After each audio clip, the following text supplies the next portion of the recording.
out and play. Now for the announcement of the winner of the Most Valuable Player Award. Let's go to Ahmad Rashad. It is now time to make the presentation to this year's NBA All-Star MVP, and to make that presentation, the Commissioner of the NBA, David Stern. Thank you, San Antonio, for being such gracious hosts and hostesses, and thank you, Michael Jordan, for winning your second MVP, 20 points, 4 rebounds. It's nice to have you back. Congratulations. Yeah. All right, Michael, this time, it seemed to me you really enjoyed yourself this time. I had a good time, man. Quite naturally, it's unexpected. You know, I had a good time. I think everybody had a good time. Shaq played extremely well. I thought he was the MVP. I think he could have easily been. David Robinson, I think you were a great host. I think this weekend turned out to be a great weekend, and I had a good time. All right, congratulations to you. Thank you. All right, back to you, Marv. Well, humble statement from Michael Jordan. Guys, as I said all along, I felt Jordan is the MVP. 20 points in 22 minutes for Michael.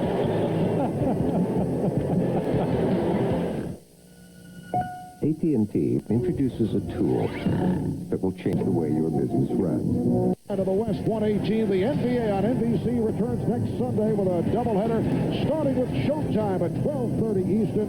In Game 1, Michael and the Bulls take on Reggie and the Pacers. In Game 2, most of you will see Hakeem Olajuwon of the world champion Rockets go up against David Robinson and the Spurs. Some of you will see the Bucks and the Hornets. Coming up next, the world premiere movie, In the Line of Duty, Smoke Jumpers. West Coast viewers will see the show at 9 o'clock Pacific. For Matt Dukas, Steve Jones, Ahmad Rashad, Hannah Storm, and Jim Gray, I'm Marv Albert saying so long from San Antonio. This has been the NBA on NBC. The Players' Championship, the NBA playoffs, the French Open, the U.S. Open, Wimbledon, the NBA Finals, baseball's All-Star Game, and the Olympic Games in Atlanta. The great events are all on America's sports leader, NBC. NBC presents... We have 31 uncontrolled fires. Get ready. Adam Baldwin and Lindsay Frost, inspired by the true story of the heroes. Afraid what'll happen to him out there. Ambushed by this decade's deadliest fire. Smoke Jumpers, NBC tonight. From the heart of Alabama, this is NBC 13.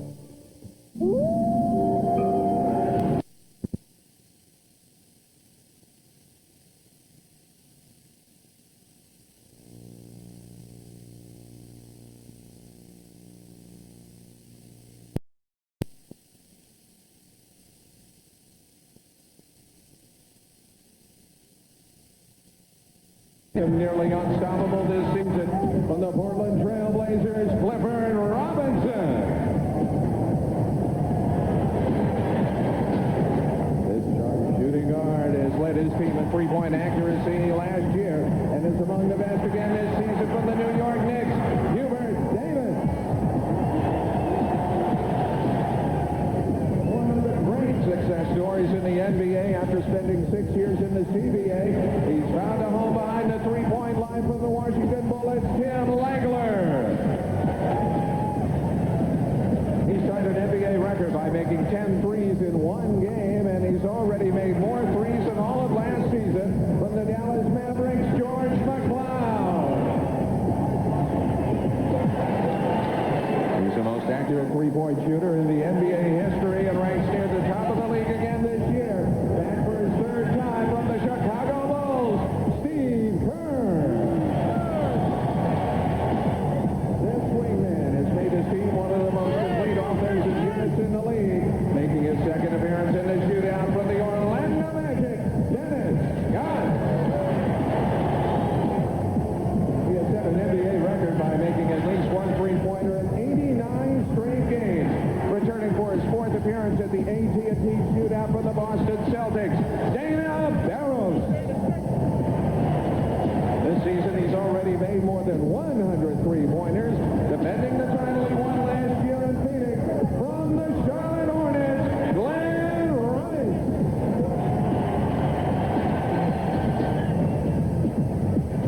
Ladies and gentlemen, the 1996 AT&T Shootout contestants. met the 8 contestants, and here are the shootout rules. We'll have 3 rounds, each scored separately. In the first round, the top 4 scorers advance, and in the second round, the top 2 advance to the finals. There are 5 racks and 5 balls per rack. You get 1 point for the normal basketball and 2 points for the money ball. It used to be a red, white, and blue ball, but they've done away with that. It's turquoise, white, and black. That's the money ball, and that's worth 2 points.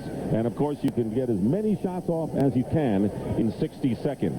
A total of $42,000 in prize money, with first place getting $20,000. I know Tim Legler could use that. He has been a much-traveled performer, and this is his 6th team, and he is going to be part of the first group that's going to be shooting in this competition. And first, let's take a look at George Mcleod of the Dallas Mavericks, who tied an NBA record this year with 10 three-point field goals against the Phoenix Suns in December. Had a big game, 33 points in his last outing before this All-Star weekend. So George Mcleod will be starting from the left, and on the right, Tim Legler of the Washington Bullets, who leads the NBA with nearly a 52%. That's amazing, Danny. Three-point percentage. Yeah, he's been a huge boost for the Washington Bullets coming off the bench, and particularly hitting the threes.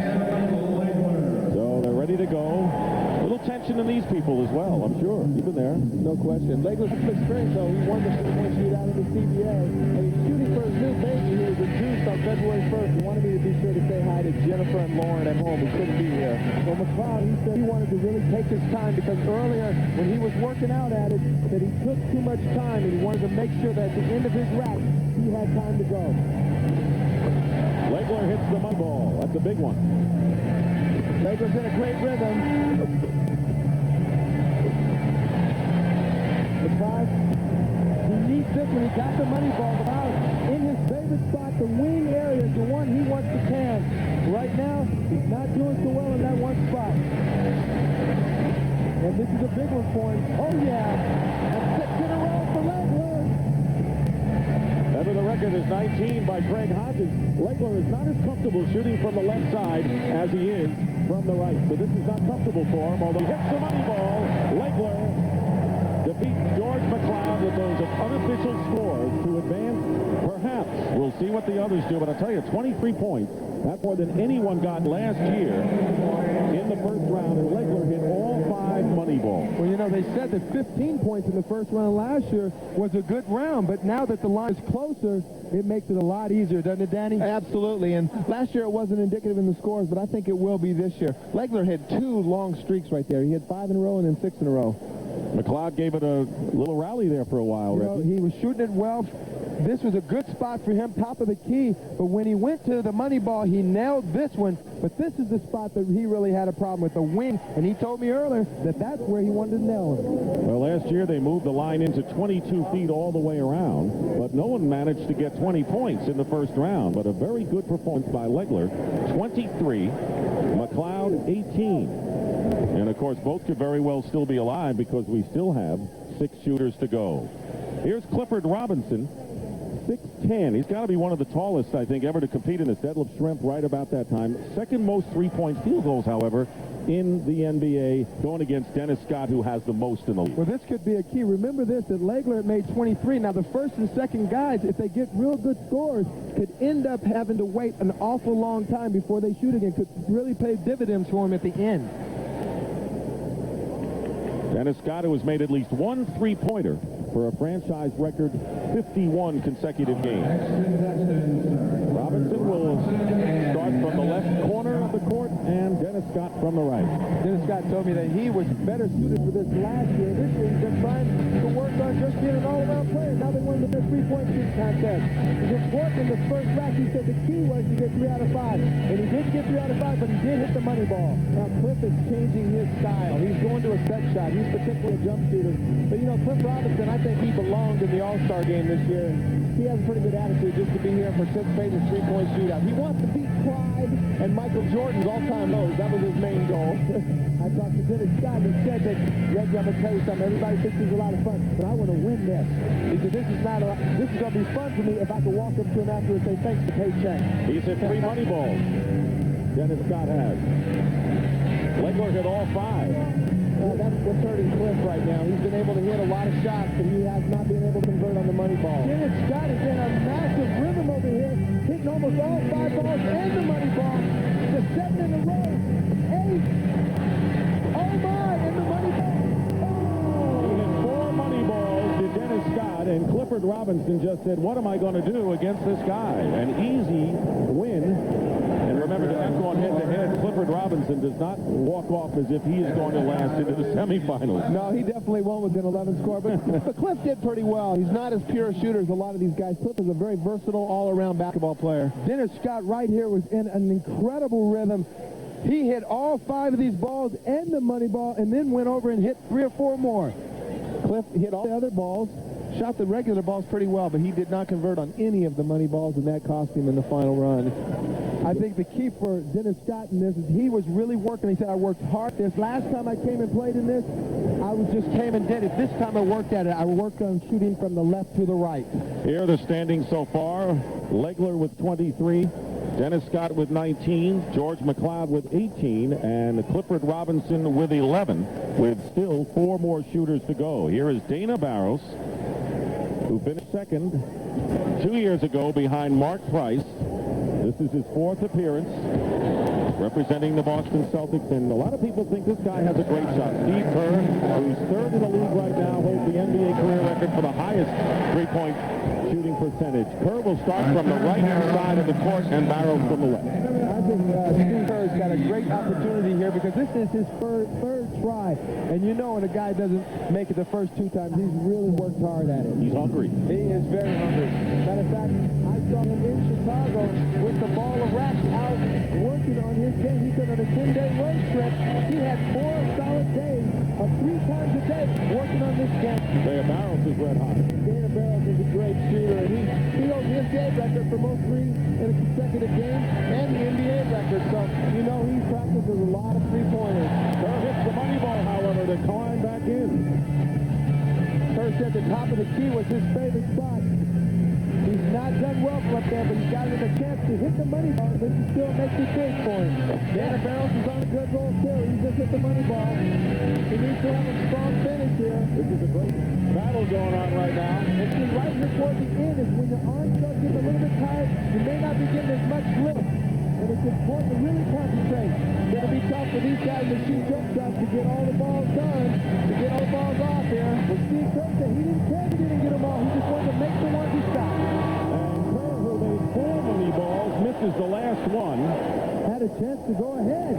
He might rush that. There's a guy that is enjoying it, Isaiah Thomas, the boss man of the Toronto Raptors. Steve Kerr had 4 money balls and ended up with 18 points, but Dana Barros, this was the best head-to-head we've had thus far. Yeah, you're talking about 2 great shooters, and Dana, 18 should be good enough, Dick. 15 in the past has always gotten guys into the finals, but 18 should get them in, but there's still 2 great shooters to come. They had to surpass 11. That was the total by Clifford Robinson, and both did. Steve Kerr had a nice rhythm going. He didn't make the money ball on that particular shot, but look at him. He's one of the guys that looks at the rack. Some guys like to keep their eye on the rim, but Steve Kerr takes his focus off the rack onto the rim and back and forth. So 18 points apiece for Barros and Kerr. So you have now Legler, Scott, Barros, Kerr, and Mcleod, a 3-way tie. So something's got to give here as Hubert Davis of the New York Knicks, who is really developing, and of course the Knicks using him more as an outside shooter. He's second in the league, one of only 2 for over 50%. And there, of course, the defending champion, Glenn Rice, who beat Reggie Miller by 1 point, 17-16 in the final round last year. Dick, Glenn Rice was so smooth in the locker room before the shooting contest. He says, Reggie, it's all about rhythm. If I get in the rhythm, I'm going to make a ball. Hubert Davis is a jump shooter, and it takes him a little bit longer. We'll see how he finishes on the last rack, but he has really been hot in the last week of the season. Glenn Rice got a donut in the first half, but he's warmed up. That's 3. Okay, he's got him going again. Okay, make a money ball that time. Now Rice looks like he's getting in gear. Well, no, he shoots a soft shot, so he always has a chance for it to fall in if it hits the rim. Oh, Danny loved to be out here. Oh, I would love it right now. But Hubert Davis, these guys will put my score to shame. Hubert Davis is shooting real well. Again, I put your score to shame this morning. Now, guys, 18 to avoid elimination. and that's what these two, Davis and the defending champion Glenn Rice. Remember, this has been a contest of street shooters through the years.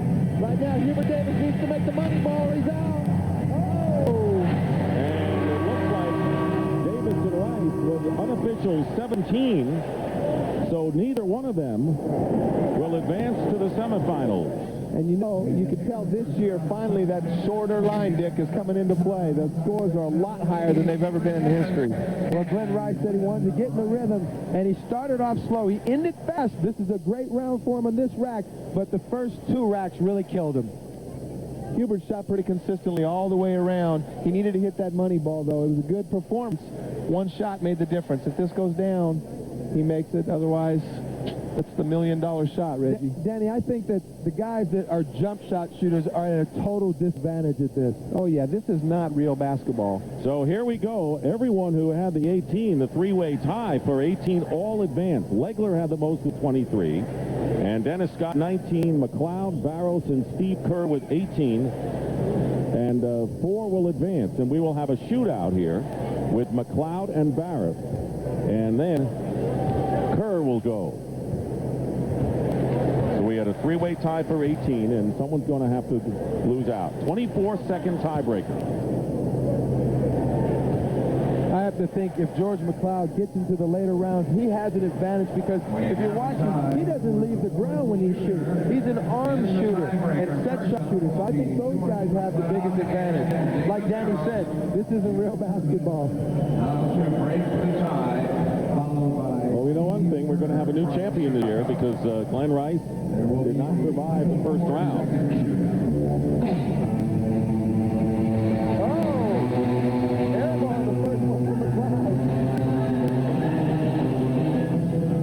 It's different when the clock's running down, isn't it? Let's say a few good shots. The team could come into play here, especially for Bill. He is really struggling right now, and you got to think that fatigue, Reggie, he just hasn't had time to come back. You know, George Mcleod can get it going. He did 10 in a row in one game, and he can put it down if he gets in rhythm. And George Mcleod has advanced.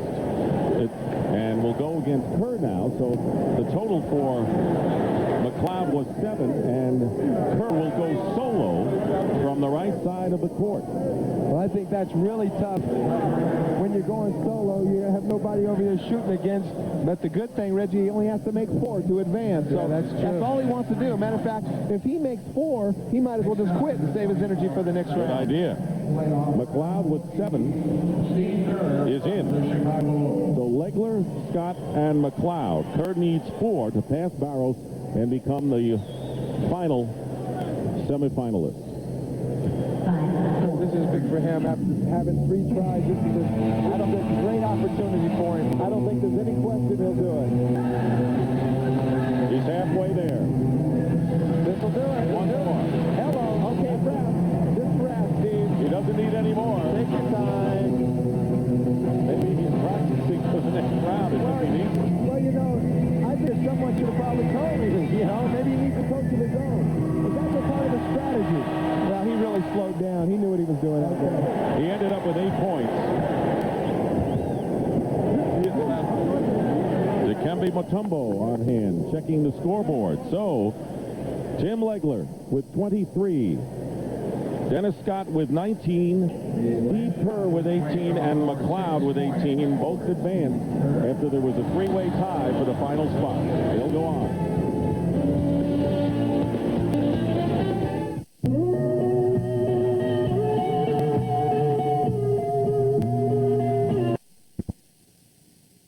My hometown, which I don't disagree with. When you're at home, you're supposed to win. Well, they're on their feet in Chicago for this man, their man, the defending champion, Michael Jordan. We were fierce competitors in the field of creativity, and a lot of times that was shown on the basketball court. And in this instance, it was in a dunking arena, and we had our own little stage to showcase.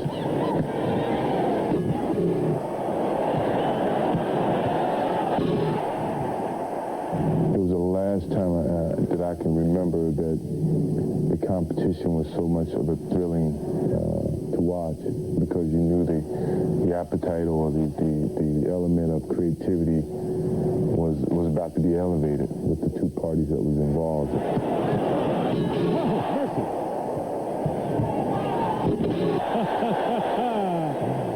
From high above the rim. Needs a 48 to tie Dominique Wilkins. A 49 would win for the second year in a row. I could only think of one way to generate that, and I kind of took a page out of Dr. J's invention or the things that he brought more focus to, which was take off from the free throw line, and I guess I added a little bit to that because of my determination to make that dunk more spectacular.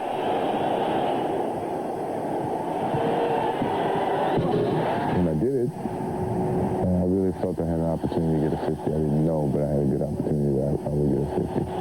They gave him a 50. They gave Jordan a 50. He defends his championship. And I kind of missed those rivalries between Dominique and myself, but we have memories, we have film, we can always reminisce back at those moments. Can we still do that today? I don't know. Chuck, I'll have to admit I watched that one on TV. I know you were at Chicago Stadium that night. Your recollections of that duel? Well, it was probably easily the best we've ever seen, and Michael at home court, I don't think you're ever going to beat him. And all those teams out there trying to do so this year, better think about it. There was a little home cooking possibly going on that night, but a memorable night in slam dunk history. Who's going to win this thing tonight? Jerry Stackhouse is in it. Michael Finley's in it. You know, I'm kind of liking Brent Berry maybe in this thing, or Darryl Armstrong. We'll be back. NBA All-Star Saturday Night in TNT is brought to you by the Accent, Elantra, and Sonata from Hyundai. Some of the best ideas on the road. Then on a whim, Legler, by the way. Yes, we certainly did. We can't admit that now. Stackhouse is good. Finley's good. As I said before, I'm kind of liking Brent Berry, all gangly. He's a dunker, too. We'll be back with the Nestle's Crunch Slam Dunk after this.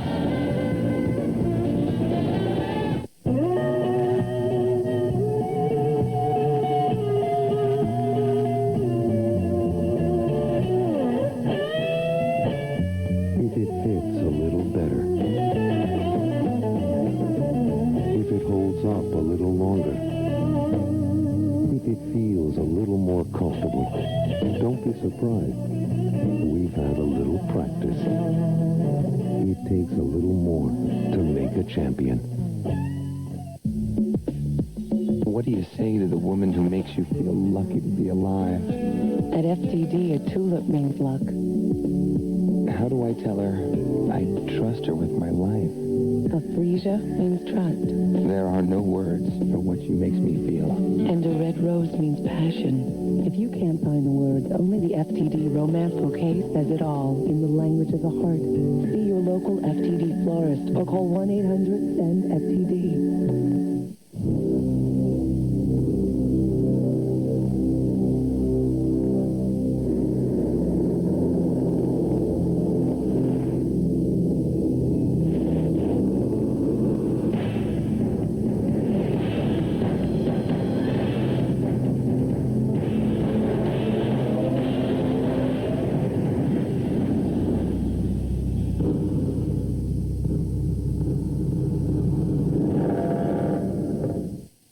Yo, Shot. Yo, man, I'm hurt, man. I got to call a substitute in. Yo, Pat, why you going to bring Patrick Ewing in and shoot for you? You know I'm hurt, too. I got John Stark shooting for me. And don't y'all forget to watch the big premiere of Who's the Man tonight on TNT around 10:30. Look at that. Right in. John Stark. Tuesday night NBA on TNT. The world champ stands tall in Texas. Can the kid and his Mavericks rustle up an upset? Mavericks rock Tuesday at 8 on TNT.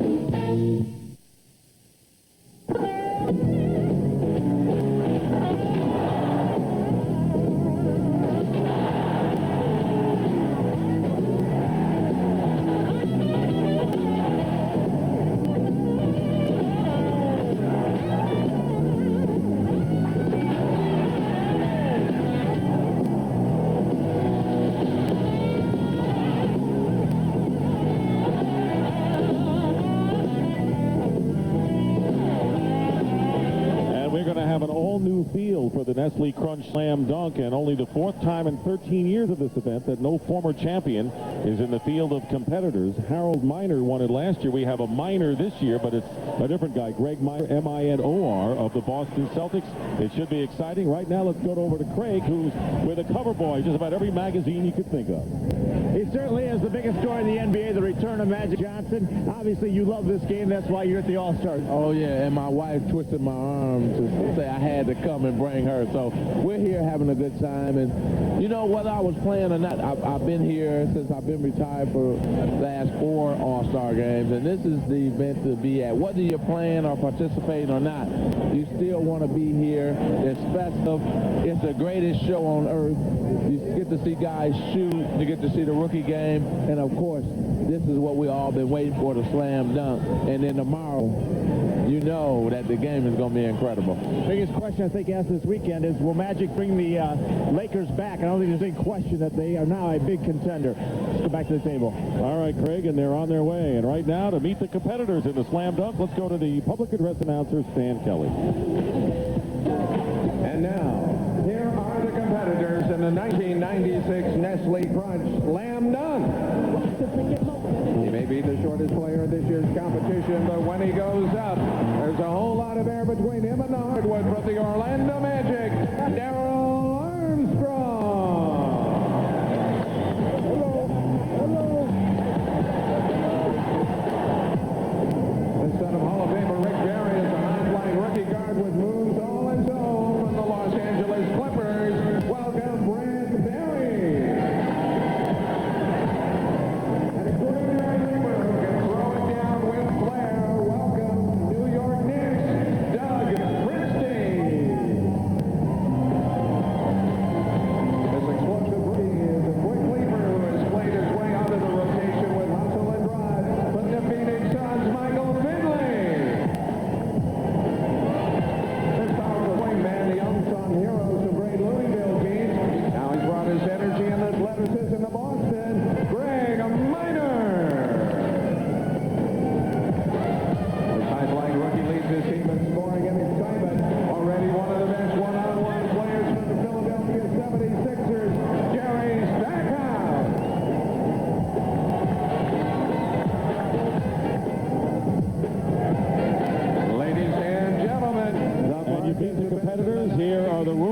Slam dunk competition. There will be 2 rounds, and each will be scored separately.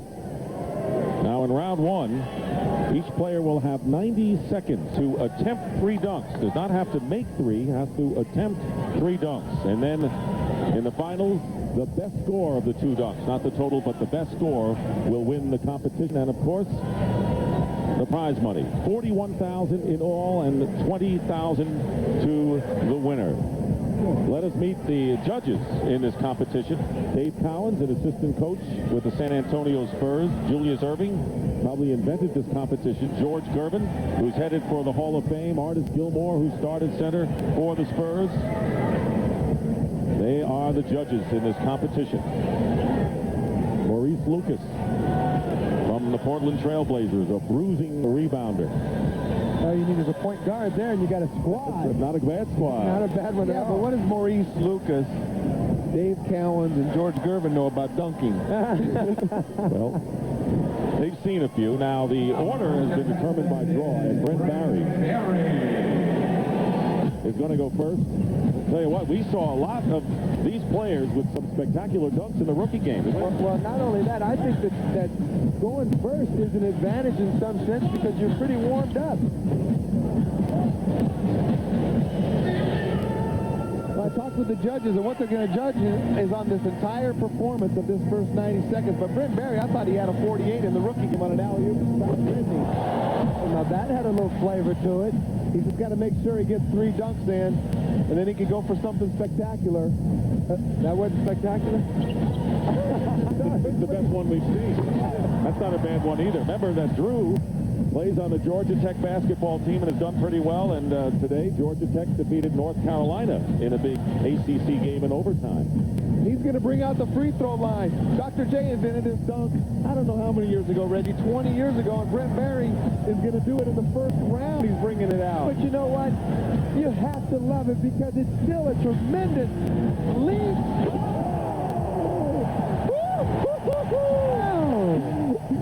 Did you see his expression? He said, what else do you want? And the fans are showing 10s and 9s in the crowd. Well, he did step over the line, though, but still, tremendous glide. And Reggie, so did Michael Jordan step over the line. That was incredible. Yeah, it was. Number 50 is the highest you can get. Here is the last one, and the one with the exclamation point. Look at the power. Oh, hey, that's from further back than Michael Jordan did on his. They got 50 in the NBA slam dunk contest.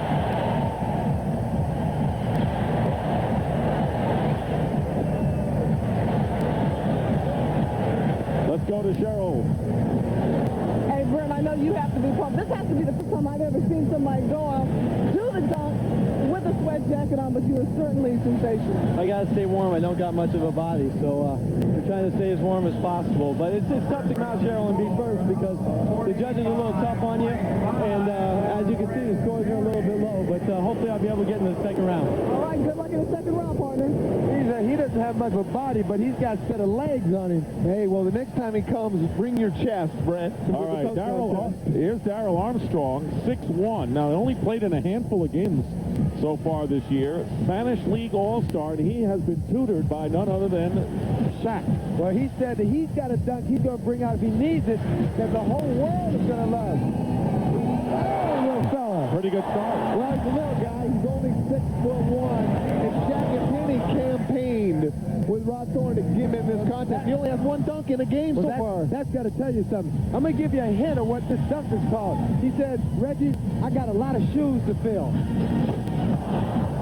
That is his second attempt, and Darryl Armstrong just came off the injured list last Wednesday against the Detroit Pistons.